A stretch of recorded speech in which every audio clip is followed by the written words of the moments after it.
I've got some big goals for my life and my business in 2025. Scary goals, goals that seem impossible, goals that I will achieve only if God gets involved.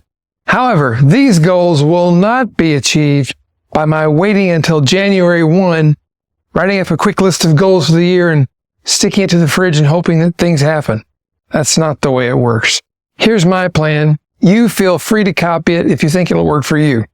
And here's a hint. I think it will.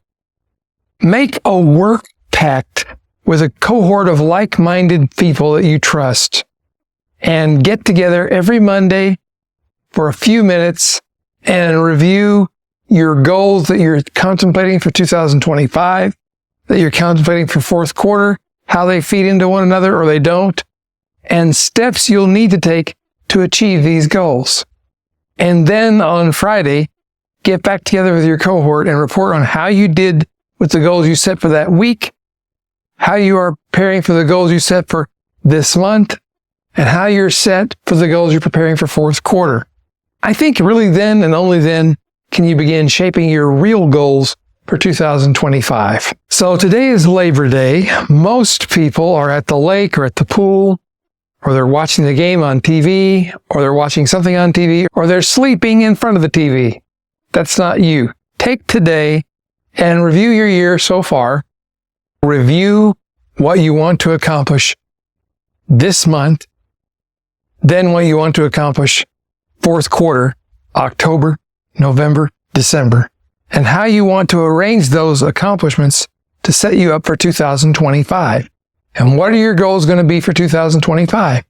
I submit you go about setting those goals a little differently than you have in the past. I suggest setting fewer goals and more important ones. Goals that call you to be, do, and have more than you have ever before.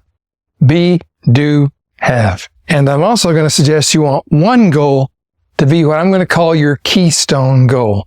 The keystone is the pinnacle point of an arch, and the stone that is placed in there locks the other pieces into place and holds them securely and makes the whole structure stand up.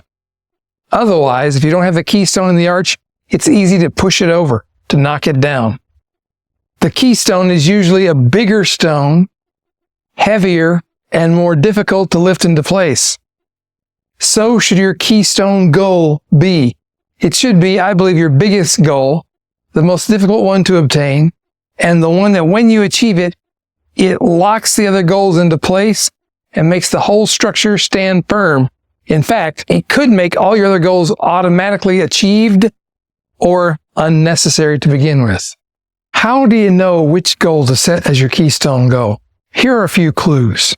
Typically, the keystone goal is going to require more of your focus, your will, and your intention, and more work. My personal mission is to set a keystone goal that seems impossible, because an impossible goal will force me to become somebody more than I currently am, to be something more than I currently am, to do things that that kind of person does, to achieve something most people don't or can't, or more to the point, won't. That's my keystone goal. I already know what it is. I may reveal it depending on your response to this video. This goal, this impossible keystone goal, needs to be something that it will inspire you to move forward when it gets difficult, because you will meet with resistance. Even with the resistance, which Steven Pressfield writes about so eloquently in The War of Art. You set one of these big, purpose-driven, impossible goals, you've got to reach down to something inside yourself, closer to your own true purpose in being here in the world. You've got to dig down to something close to your core, something that's about why you're here on the planet to begin with, your purpose. And these purpose-driven goals, when you speak them out loud, you're speaking a word of prophecy over your own life. And when a word like that is spoken over your life, even by you, perhaps especially by you, it attracts conflict. If you don't understand that, you're going to think you've done something wrong. you're going to feel like maybe I made the wrong choice. You're going to be discouraged. If you do understand that by speaking the word and stepping into it, you've invited the conflict and you're ready to meet it, you're going to be vindicated. Because in setting this impossible goal, you're going to get in touch with your deep-seated sense of purpose, and it's going to be a purpose-driven keystone goal that drives you forward. You're not going to give up. That's my belief about what's happening with me as I go through this process myself. This goal will force me to be more of my new self, my true self, than I ever have been before. It'll force me to do things I've never thought of doing before because I have to do things in a different way to achieve this goal. And not only will I be and do more, I will have more as a result. This kind of motivation is fuel for what I know to be my top 2 human needs. If you know about Tony Robbins' 6 human needs psychology, that framework, for me, my top 2 needs are growth and contribution to something larger than myself. That's what drives me now. If you want the secret of achieving your own impossible goals, doing things you never dreamed of before, this is it. Get in touch with your deep core purpose. Be intentional about what you're doing. Be self-aware of where you're going to encounter the resistance, because it usually comes the same way.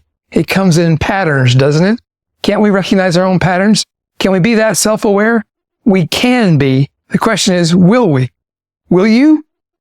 We'll see. Let me know. Will you adopt this approach to ramping up in September and then in Q4 for a great 2025? Will you think consciously and intentionally about your deep-seated, most meaningful goals and how you can achieve something impossible next year? If there's any interest, maybe we could do this together as a community. Let me know. Give me your questions, your thoughts, and your comments below this video. I look forward to seeing you again real soon. Sooner than you think. Peace to you and peace to your house.